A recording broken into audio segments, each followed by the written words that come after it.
no meu coração, e eu sei que Deus vai falar com muitas pessoas aqui essa noite. Abra o seu coração para essa palavra que o Espírito tem para ministrar sobre a sua vida. Mateus capítulo 16, versículo 13. Olha o que diz a palavra de Deus. E chegando Jesus às partes de Cesareia de Filipe, interrogou os seus discípulos. Ele perguntou para os discípulos dizendo: quem dizem os homens ser o filho do homem? E eles disseram: uns dizem que é João Batista, outros dizem que é Elias, outros Jeremias ou um dos profetas. Disse-lhes ele: e vós? Eu não quero mais ouvir a opinião dos outros. Vocês, os meus discípulos que andam comigo, quem vocês dizem que eu sou? Simão Pedro respondendo disse: tu és o Cristo, o Filho do Deus vivo. Aleluias. Você pode repetir o que Pedro disse para Jesus? No 3, 1, 2, 3. Tu és o Filho do Deus vivo. Jesus respondendo disse-lhe: bem-aventurado és tu, Simão Barjonas, porque não foi carne nem sangue que te revelou, mas meu Pai que está nos céus. Pois também eu te digo que tu és Pedro, sobre esta pedra edificarei a minha igreja, e as portas do inferno não prevalecerão contra ela. Brasil, deixa eu falar isso para você. As portas do inferno não vão prevalecer sobre a igreja. Tome seu assento, dando glória a Deus e aleluia. Me ajude a pregar essa noite, dando glória a Deus e aleluia quando você sentir. Nós estamos no meio de uma campanha de jejum e oração até o dia 30 de outubro deste mês. Será o segundo turno das nossas eleições, onde o futuro político do Brasil será determinado. Por que eu escolhi um texto como esse para ministrar sobre oração, sobre jejum, sobre Brasil olha para cima? Eu escolhi esse texto porque ele, além de Mateus, em Lucas, você também vai encontrar um relato sobre este mesmo evento. E lendo os dois, você vai perceber que essa conversa que Jesus provoca, essa conversa que Jesus inicia com a pergunta falando: quem é que dizem que eu sou? Jesus inicia esse bate-papo, essa conversa, depois de um momento de oração. Então Jesus ora, e debaixo da unção, do ambiente propício da oração, ele é instigado a perguntar, não apenas aos outros, mas principalmente aos seus discípulos: para vocês, quem eu sou? Você entende que o ambiente da oração é um ambiente muito suscetível para nós vivermos novas dimensões e uma revelação nova de quem Jesus é e da sua identidade? O grande erro, talvez hoje em dia, é que a gente trata como natural coisas que são espirituais. A gente acha que a oração é algo mecânico. É o que a gente vem, tem oração para oferta, tem oração para começar o culto, tem oração para a gente comer. Então a gente não entende o que é oração e às vezes torna a oração uma reza, algo normal, automático e mecânico. Então a gente acaba naturalizar aquilo que é espiritual e sobrenatural. Existe um livro de um pastor americano, ele contou uma história muito interessante sobre o poder da oração. E a história dele era a seguinte: ele é pastor de uma igreja. E aí quando acabou o culto, os irmãos, um casal veio até ele que estava estudando e falou assim: pastor, ore por nós, porque a gente está passando por uma dificuldade muito grande financeira, e a gente está prestes a fazer uma decisão muito significativa na vida. Por quê? Porque está tão difícil a gente segurar as contas, que a partir do próximo mês a gente vai ter que escolher: ou nós ficamos na faculdade estudando os dois, ou nós moramos. Ou a gente paga aluguel, ou a gente paga o ensino. Ou a gente paga a faculdade, ou a gente paga a moradia. Então nós estamos precisando de uma oração para Deus abrir as portas. O Senhor pode orar por nós? Ele falou: posso orar por vocês, deixa que eu vou manter vocês em oração. Quando acabou o culto, ele falou com todo mundo, ele entrou no carro, era um casal que ele conhecia, eram amigos próximos dele. E aí quando ele estava dirigindo, no coração dele, ele lembrou do pedido de oração que aconteceu depois do culto. E ele falou no seu coração assim: já sei, eu vou ser a resposta de oração deles, porque eles estão precisando de dinheiro para poder perpetuar e continuar, ou na moradia, ou na faculdade. Como são amigos próximos, eu tenho aqui algumas economias, eu vou ligar para eles agora, quando eu chegar em casa, e vou falar, ó, eu tenho um dinheiro aqui guardado, eu vou emprestar para vocês, depois vocês vão ver como é que me pagam, tá bom? Ou eu vou dar para vocês, quem sabe vocês seguram mais um mês da faculdade, não precisa sair do apartamento ou da sua casa, e aí vocês têm 30 dias para ver se acontece alguma coisa. Então vou chegar em casa, eu vou ligar, eu vou pegar meu dinheiro e eu vou fazer um Pix. Aí o Espírito Santo incomodou ele e falou assim, por que você vai fazer isso? Ele falou, porque é a coisa certa de fazer. Eles estão com dificuldade financeira, tem um dinheiro sobrando, eu vou pegar e eu vou emprestar, eu vou dar um dinheiro para eles. Aí o Espírito Santo falou de novo, mas o que eles pediram para você fazer? Eles pediram oração, mas agora eles não precisam de oração, eles precisam de dinheiro.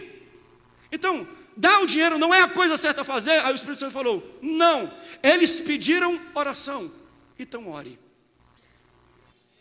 Faça o que eles pediram para você.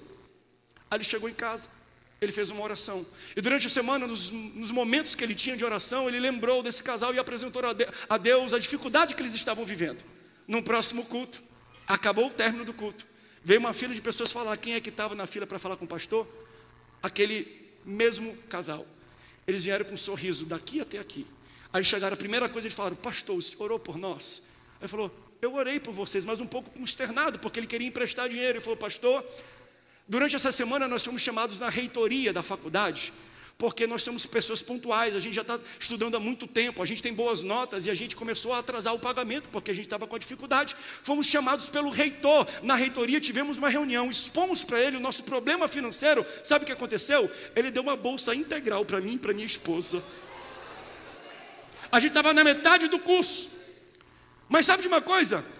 A faculdade também é muito grande e tem internato, tem alunos que moram lá. Como ele viu que a gente também estava em dificuldade, ele falou, eu não vou dar apenas a bolsa integral de estudos para os 2 restantes anos que vocês precisam, mas aqui a gente também tem alguns apartamentos da faculdade que estão livres, vocês podem morar nos apartamentos da faculdade de graça e vocês não vão precisar mais gastar dinheiro. O dinheiro que o pastor ia emprestar ia resolver um mês da faculdade. A oração que o pastor fez resolveu 2 anos, não só de estudo, mas também de moradia. Por quê? Porque a oração do justo pode muito em seus efeitos. Muitas vezes a gente deixa de abrir a boca para orar, porque a gente acha que abrindo o bolso para abençoar vai resolver. A necessidade da maioria das pessoas não é de dinheiro, é de oração. Ora que melhora, fala para a pessoa do lado, ora que melhora, ora que melhora. O dinheiro pode pagar e ajudar em um problema, mas a oração resolve o problema de uma vez por todas. Quantos creem no poder da oração? É esse poder que a gente está falando. Aleluias. Porque às vezes a gente acha que é algo automático, é algo corriqueiro, é algo mecânico. Eu estava há umas 2 ou 3 semanas, que talvez foi 3 semanas atrás, acho que eu tive a semana mais corrida da história da minha vida.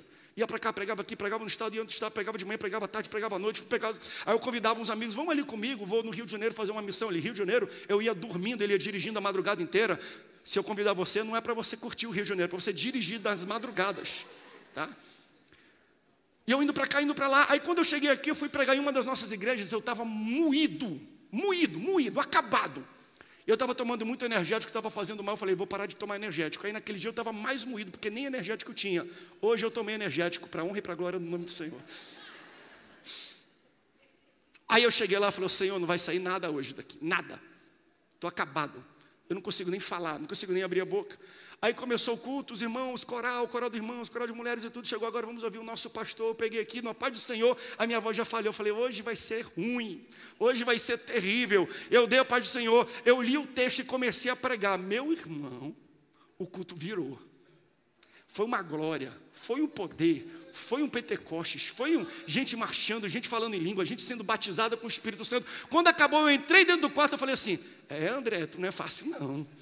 André, tu não tá ruim, até que tu não tá ruim não, André. Daí eu fui para o Zap, né, para ver alguns amigos, e tem alguns amigos que sempre mandam mensagens e orações de madrugada, de noite. Aí tinha um amego que mandou assim, meu irmão, Deus colocou o teu nome no meu coração, eu estou te mandando essa mensagem agora, porque eu estou orando pela tua vida. Aí quando eu fui ver o horário da mensagem, 8h25 da noite, provavelmente o horário que eu peguei o microfone para ministrar. Aí o Espírito Santo falou assim, não é você, André. É a oração do meu povo. É a oração de alguém. Eu posso falar uma coisa para você? Você não veio para mais um culto. Você não veio só ouvir uma mensagem. Você não veio só cantar um cântico. Vocês não vieram só tocar um instrumento. Vocês não vieram só tocar na base. Você não veio só glorificar. Quem sabe hoje Deus está entregando uma resposta de oração para você. Talvez você nem saiba, mas tem gente orando por você. Tem gente clamando por você. E a oração do justo pode muito em seus efeitos. Quantos acreditam no poder da oração? Dêem glória a Deus. Aleluias. Então, Jesus ele ora. Depois de orar ele inicia uma conversa com uma pergunta. Quando Jesus pergunta algo, é porque ele não quer saber uma informação. Quando Jesus pergunta algo, ele quer te dar uma informação. Ele usa a mesma didática que Deus usou, por exemplo, com Jó. Jó, durante capítulos, fica questionando Deus. Por que isso está acontecendo? Por que tu permitiu isso? Por quê? Deus fica em silêncio. Quando Jó cala a boquinha dele, Deus começa com a seguinte frase: Ei Jó, onde tu estavas quando eu fundei a terra? Jó, onde tu estavas quando eu medi e eu dimensionei? Onde tu estavas onde eu coloquei a pedra angular que sustenta tudo a vivência, todos os planetas, todas as vias lácteas, tudo que existe no mundo? Onde tu estavas, Jó, quando o mar veio aqui e eu falei: mar, até aqui tu pode vir, daqui para lá tu para. Eu coloquei cerca, portas no mar para ele não avançar mais. Jó, onde tu estavas? A minha pergunta para você: Deus está perguntando para Jó para receber uma resposta de Jó e uma informação nova? Então, quando Deus pergunta algo para a gente, Deus não quer uma informação da gente, Deus quer informar a gente de alguma coisa. Por quê? Porque as perguntas de Deus já são respostas em si mesmas. Então, Jesus ele usa também essa metodologia, porque ele pergunta algo das pessoas. Por exemplo, Jesus, quando ele pergunta, a gente vê muito isso, ele pergunta para provocar-nos. Ele está curando, fazendo maravilhas, curando enfermos. Aí chega um cego até ele, vendo que ele está curando todo mundo. O que um cego vai fazer em Jesus? Buscar Jesus enquanto Jesus está curando? Ele vai buscar a cura da cegueira. Aí quando esse cego chega até Jesus, Jesus pergunta: o que queres que eu te faça? Não está óbvio para Jesus? Por que Jesus pergunta então? Porque Jesus quer provocar aquele cego para ir além daquele pedido inicial. Abre a tua boca e ora. Fala para mim o que tu quer.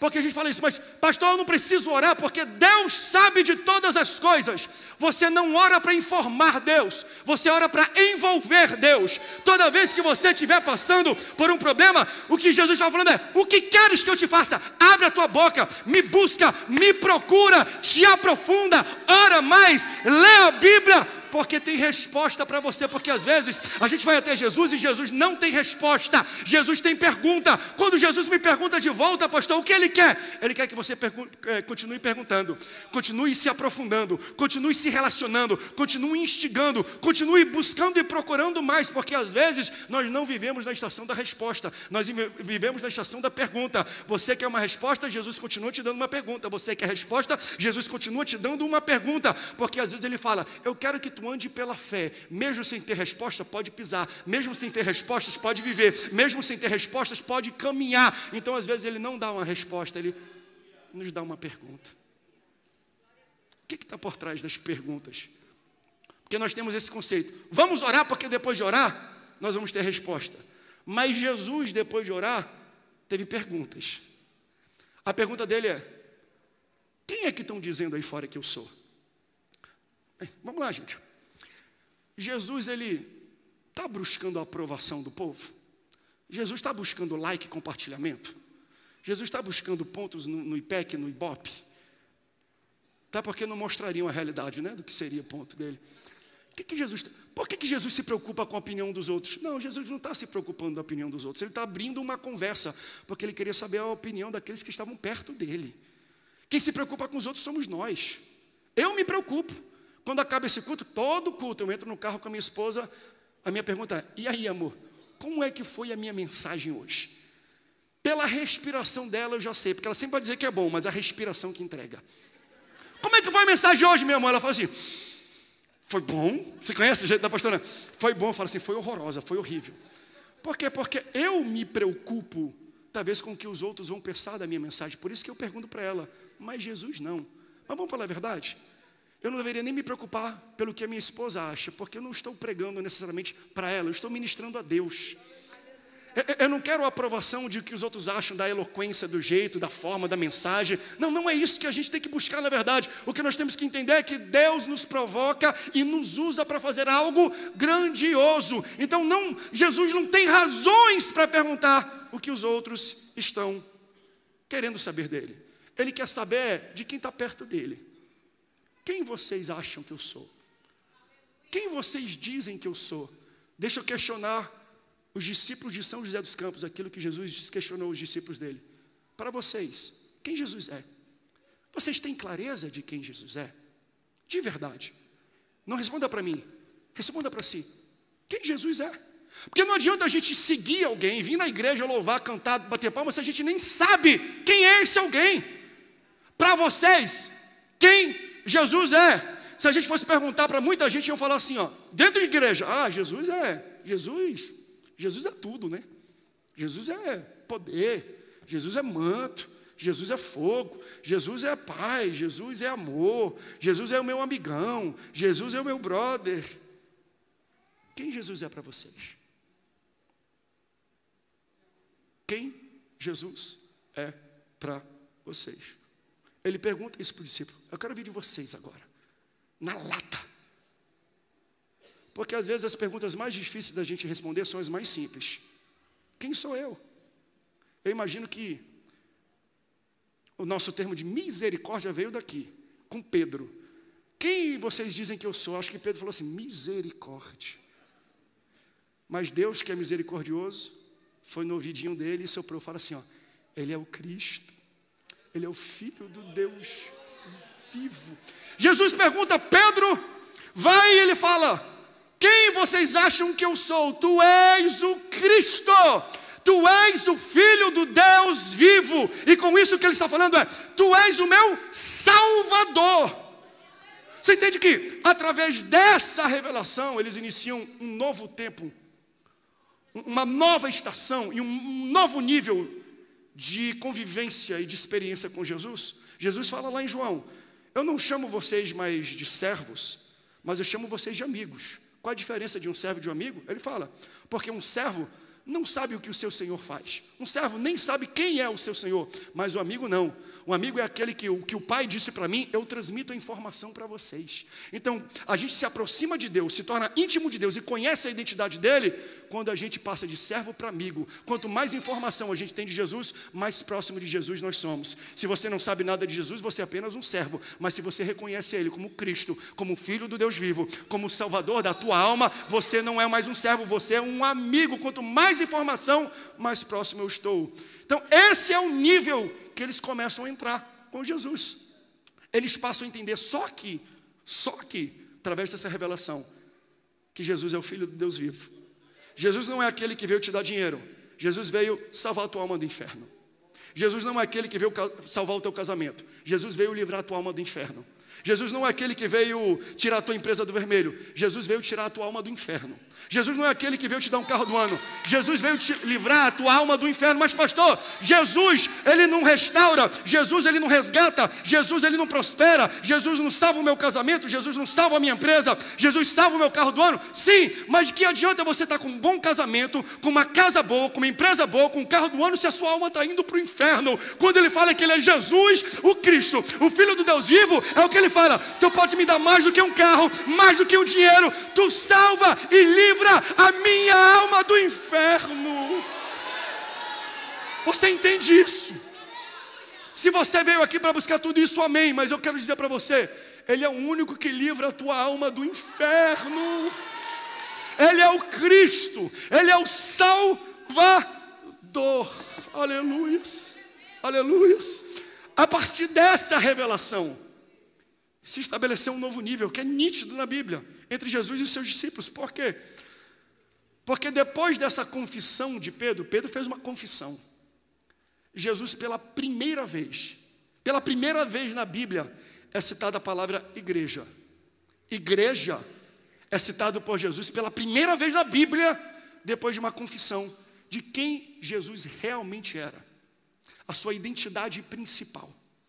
Então, há uma confissão que Jesus Cristo é o Salvador, porque até então, Jesus Cristo era curandeiro, Jesus era multiplicador, Jesus Cristo era ressuscitador, Jesus Cristo era um homem de prodígios, era de milagres, era de maravilhas. Para muita gente, Jesus ainda permanece só isso. Eles ainda não entenderam que Jesus vai além disso. Jesus quer livrar a alma deles do inferno. Mas só depois deles chamarem Jesus de Salvador, Jesus chamou eles de igreja.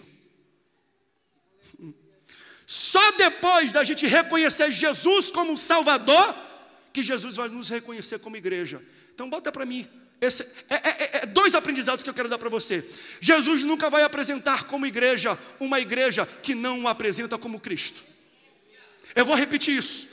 Jesus nunca vai apresentar como igreja uma igreja que não o apresenta primeiro como Cristo. Se a tua vida não demonstra que Jesus é Cristo e Salvador da tua vida, você não é reconhecido por Jesus como igreja. Se os seus atos não apresentam que Jesus te salvou e tirou a tua alma do inferno, Jesus não olha para você como igreja. A minha vida precisa apresentar não um Cristo que prospera, embora Ele faça isso, não um Cristo que restaura, embora Ele faça isso. Quando pessoas de fora olham para a minha vida, eles têm que conhecer, esse cara vai para o céu, esse cara vai viver com Jesus, porque se eles não enxergam isso na minha vida, eu não sou igreja. Aleluias! Eu estou pregando sobre a identidade da igreja. O meu falar, o meu ouvir, o meu viver, o meu acordar, o meu comportamento, as minhas atitudes precisam apresentar Cristo, Filho do Deus vivo, para o mundo, para eu ser reconhecido como igreja no meio deste mundo. Por isso, Jesus nunca vai apresentar como igreja uma igreja que primeiro não apresente como o Salvador. Vai lá para a igreja que tu ganha dinheiro, vai lá para a igreja que tu prospera, vai lá para a igreja que tu vai ser curado, vai lá para a igreja que teu casamento vai funcionar. Amém, mas fala para a pessoa, vai lá para a igreja que tu vai deixar de ir para o inferno, porque Jesus quer te levar para o céu.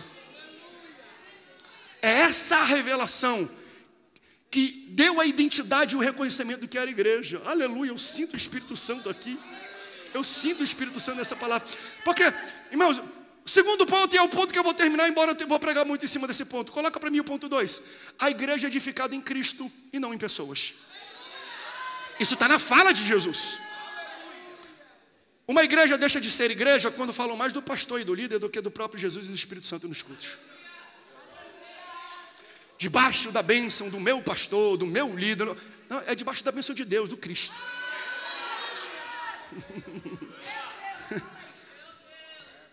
Pastor não é pai espiritual da igreja, pastor é servo da igreja. Eu só posso ser pai espiritual se eu gero alguém espiritualmente. O meu espírito não tem capacidade de te gerar espiritualmente. Então eu não posso ser o seu pai espiritual.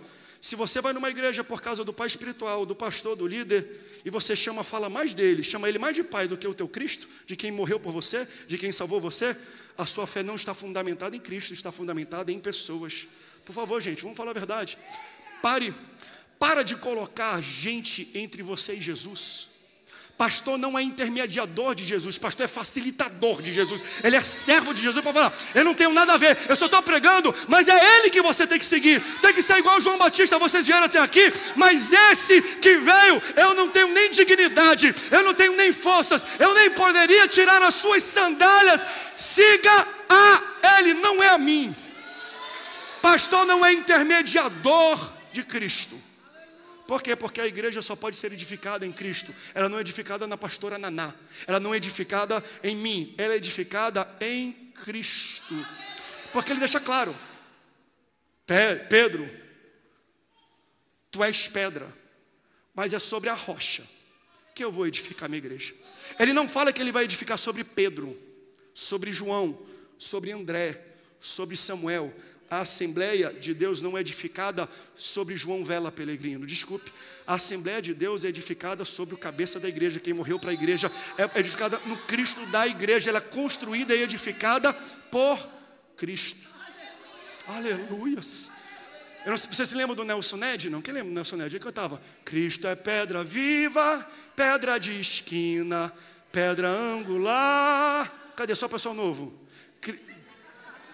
Está com vergonha. Eu falei, né? Só o pessoal de 1970, todo mundo ficou calado. Ei, não se meta no meio das pessoas de Cristo. Porque a igreja não é constituída em cima de você, pastor, em cima de você, líder, em cima de você, crente. É em cima de Cristo.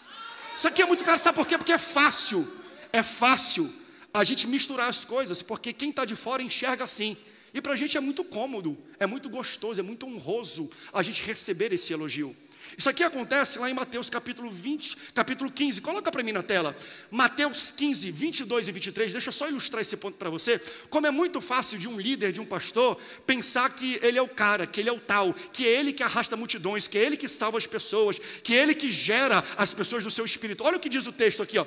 E eis que uma mulher cananeia, que saíra daquelas cercanias, clamou dizendo, então entenda, ela viu Jesus e ela clamou dizendo assim, ó, Senhor, Filho de Davi, tem misericórdia de mim, que minha filha está miseravelmente endemoniada. Entenda a cena, uma mãe tem uma filha endemoniada, ela vê Jesus e os discípulos, ela começa a gritar para Senhor, Filho de Davi. Quem é o Filho de Davi? E quem é o Senhor? Jesus. Aí olha o próximo versículo. Mas ele não lhe respondeu palavra. Jesus ignorou? Não. Jesus ficou calado, ele não respondeu palavra, mas respondeu. E os seus líderes, pastores, bispos, apóstolos, os seus discípulos, chegando ao pé de Jesus, lhe rogaram dizendo, despede-a, que ela vem gritando atrás de nós quem? Você viu ela falando, João, Pedro, filho de Barjonas, foi isso que ela falou? Não, ela saiu gritando atrás de Jesus. O problema é que os discípulos são tão próximos de Jesus que acham que podem se colocar entre Jesus e as pessoas. A gente é tão próximo de Jesus, a gente lê, a gente é tão íntimo de Jesus que acha que as pessoas vêm atrás da gente, que a igreja lota por causa da gente, que a nossa oração é mais poderosa, que a nossa igreja é o local do milagre, que a vassourinha que a gente vende, que isso que a gente vende, não sei o que. A gente acha que a gente é grande só porque a gente está perto de Jesus. Nós não atraímos ninguém, as pessoas vêm atrás de Jesus. Aleluia! O problema é que tem muita gente se metendo entre Jesus e as pessoas. E o que mais fere as pessoas que saem da igreja não é Jesus, mas é quem está perto de Jesus. Fala a verdade.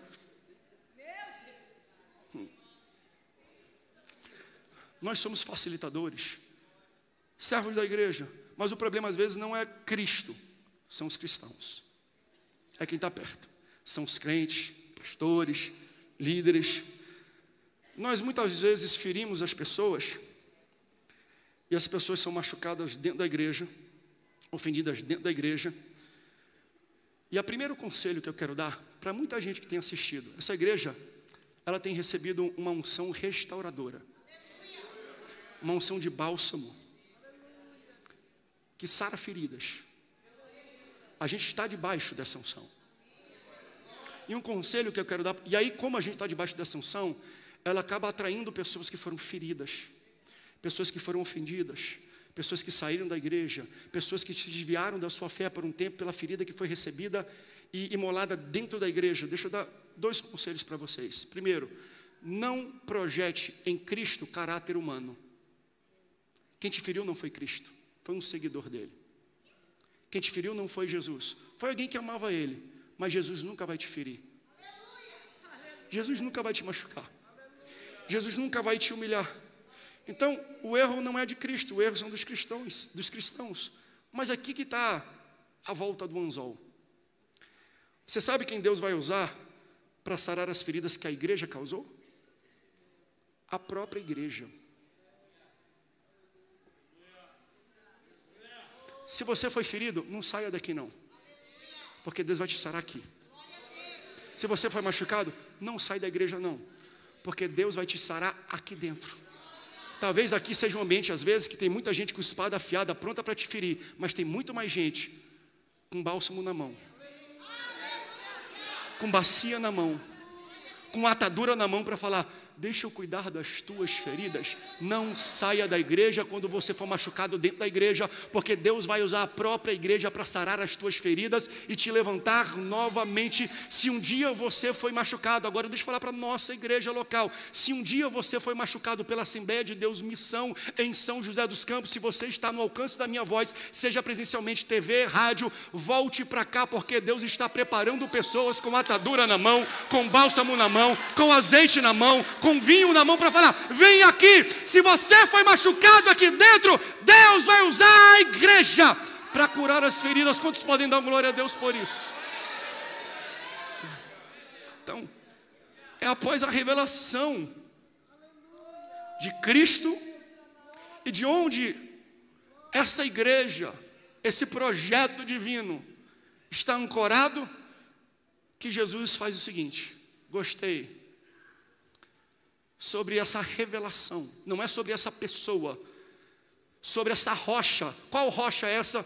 Tu és o Cristo, o Filho do Deus vivo. É sobre essa revelação que eu sou o Filho do Deus vivo, que eu sou o Salvador, que eu vou tirar a alma de vocês do inferno, que eu vou constituir uma igreja com pessoas falhas, sim, com pessoas errôneas, sim, com pessoas que deslizam, sim, mas essas pessoas também eu vou curar, eu vou sará-las, e elas vão ser agentes de cura, e agente para sarar você, e agente para ministrar o meu evangelho. Deus usa a igreja, mas Ele fala o seguinte: entenda bem, você entendeu essa revelação, bem-aventurado és tu. Agora, se alguém quiser me seguir, se alguém quer ser meu discípulo, se alguém quer ser chamado de igreja por mim, primeiro, você vai ter que negar a si mesmo.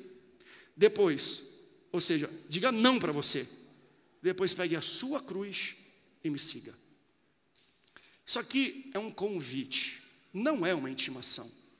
O que Jesus está falando é: não vou te forçar, não é coercitivo, eu não vou impor por violência, isso aqui é um convite livre. Quer me seguir? Quantos querem seguir aqui a Jesus? Mas não basta só dizer que quer, não é da boca para fora. Falar não prova, você tem que tomar uma atitude de se entregar. É o que está escrito lá em Salmo, capítulo 37, versículo 5. Entrega o teu caminho ao Senhor, confia nele e o mais Ele fará. Você quer que Deus faça mais na sua vida? Então você tem que confiar nele. Como é que eu confio nele? Entregando todo o meu caminho e toda a minha vida para Ele. E Jesus às vezes pede para a gente entregar coisas interessantes, para provar se de fato o que a gente diz é verdadeiro. Por exemplo, sabe uma coisa que Ele pede para a gente entregar? Dízimo. 10% da nossa renda, do nosso dinheiro. Calma aí, pastor. Para que Deus quer o meu dinheiro? Quando Deus pede o dízimo, Ele não quer o teu dinheiro, Ele quer o teu coração. Não, mas Ele já tem o meu coração. Eu já entreguei, eu levantei a minha mão, aceitei a Ele, eu entreguei a minha alma a Jesus, Ele já tem 100% da minha alma. A minha pergunta para você é: o que é mais valioso, a sua alma ou o seu dinheiro? O que é? É a alma? Bem, se você entregou 100% da sua alma, que é o mais valioso, por que você não pode entregar para Ele 10% do teu dinheiro? Ele pega nisso. Eu quero ver se você é coerente mesmo. Eu quero ver se aquilo que você canta é verdadeiro mesmo. Eu quero entender. Então faz o seguinte: Ele não faz algo muito grande não. Morre por mim, te arranca daqui, vai lá e pega um tiro na cabeça. Me dá 10% do teu dinheiro.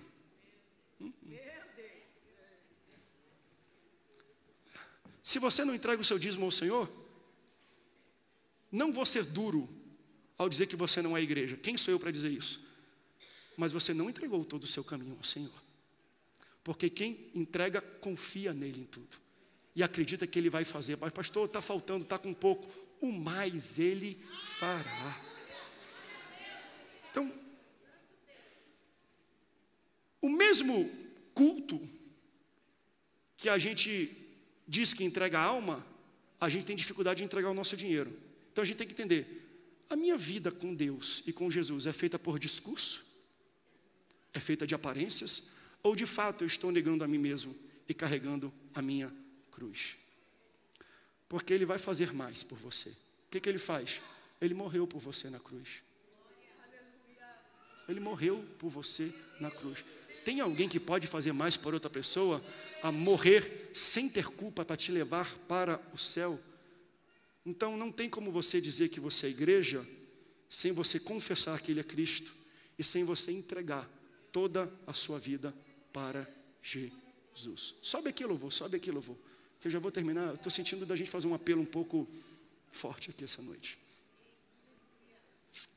Escute o que eu vou te falar. Preste atenção para mim que o louvor vai subir, às vezes faz um pouco de barulho. Quantos estão entendendo essa mensagem que o Espírito está passando? Diga amém. Se o mundo te abraça, é porque o céu te largou há muito tempo. O que isso quer dizer? Se o pecado não te incomoda mais, se as drogas não te incomodam mais, se a bebedeira não te incomoda mais, se o palavrão, as palavras torpes, o que você escuta que é ruim, não te incomoda mais, se aqueles grupos de zap que tem mensagens, vídeos e fotos obscenas e pornográficas não te incomoda mais, sinto te dizer, o mundo já te abraçou. Mas Deus me trouxe aqui, porque Ele está me incomodando para falar que o céu quer te abraçar novamente. Que você precisa retornar para a casa do Senhor, que você precisa entregar a sua vida para Ele, a sua vontade para Ele, os seus desejos para Ele, tudo, a sua alma, o seu dinheiro, a sua família, entrega tudo a Jesus nessa noite. Pode parecer uma palavra dura, está sendo dura meu amor, está sendo dura essa palavra? Mas sabe por que às vezes a gente prega palavras duras? Não é porque a gente quer bater na igreja, é porque a gente quer cuidar da igreja, é porque a gente se preocupa com a igreja. Eu me preocupo cada vez mais com igrejas que fazem muita concessão de princípios e valores para poder ter mais gente no ambiente da igreja. Escute com atenção isso. Nós precisamos receber mais gente, crescer, nós precisamos incluir mais pessoas, então a gente faz concessão de algumas coisas, ou até de palavra. Eu não vou pregar um pouco isso porque é duro, e isso aqui vai expulsar algumas pessoas, e a gente começa a fazer algumas concessões na ministração, na pregação do evangelho, para incluir pessoas na igreja. O grande problema é que, às vezes a gente inclui pessoas na igreja, mas elas não estão incluídas no céu. Você entende que, para mim é uma falácia, mas para mim é uma falácia esse conceito de hoje de igreja inclusiva. O que é a igreja inclusiva? Venha com o seu pecado, com o seu erro, do jeito que você está, que Deus vai te aceitar. Vem para a nossa igreja. Eles estão incluindo a pessoa dentro do ambiente da igreja, mas não estão incluindo essa pessoa no céu. Nós somos uma igreja inclusiva. O que é isso? Quando você vem aqui, eu falo, aqui é a palavra, está aqui a verdade, confessa Ele como teu Cristo, muda, desvia dos pecados, te humilha diante dEle. Por quê? Porque eu quero te incluir para o céu. Não adianta a trombeta tocar e metade da igreja ficar aqui. A gente não é uma igreja inclusiva. Igreja inclusiva é aquela que inclui as pessoas no céu. Não é, venha como você está e fique como você está. Por quê? Porque a proposta do evangelho nunca foi viver para você. É o que Jesus diz: quer me seguir, quer ser crente, quer ser meu discípulo, não é entrar na igreja, levantar a mão e dar oferta. Negue-se a si mesmo. Então a proposta de seguir a Cristo e de ser igreja não é viver como eu quero, é negar a minha vida, é negar os meus pecados, os meus desejos e o meu jeito de viver. Se você quer seguir a Cristo, você não tem que viver o que você quer, você tem que morrer. O apóstolo Paulo dizia isso. Para mim, morrer é Cristo. Para mim, viver é lucro. E para mim, morrer é Cristo. Você veio nesse ambiente de igreja, eu peço que você fique de pé. Você veio para carregar a sua cruz. Porque quem não carrega a cruz, entenda, se você quer a salvação, ela só está em Jesus, não está num líder, não está no intermediário, é em Jesus. Só que você só encontra um Jesus quando você passa pela cruz. Não é o Jesus que é poder, não é o Jesus que é vitória, não é o Jesus que é paz e amor, não é o Jesus de qualquer... Não, é o Jesus que morreu na cruz, que ressuscitou e falou assim: se vocês querem ser a minha igreja, vocês vão ter que dizer não para vocês, sim para mim, e carregar a sua cruz. quando eu carrego a minha cruz, eu estou denunciando para o mundo que Ele é o Cristo, que Ele é o Filho do Deus vivo. Então, se eu venho para a igreja e não muda nada no meu estilo de vida, eu posso frequentar a igreja, mas eu não estou sendo igreja.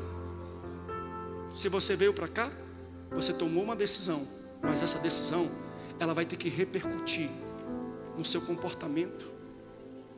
Gente, não é dura essa palavra não, ela é libertadora. Ela é libertadora. Porque às vezes a gente está aqui, tem gente que está dando glória a Deus, aleluia, vindo todo domingo, toda terça, mas não está indo para o céu. Eu vim pregar um Jesus, que é o Cristo, que é o Filho do Deus vivo, e que veio tirar a sua alma do inferno. Por isso essa noite você precisa entregar a sua vida a Jesus, porque Ele entregou a vida dele por você.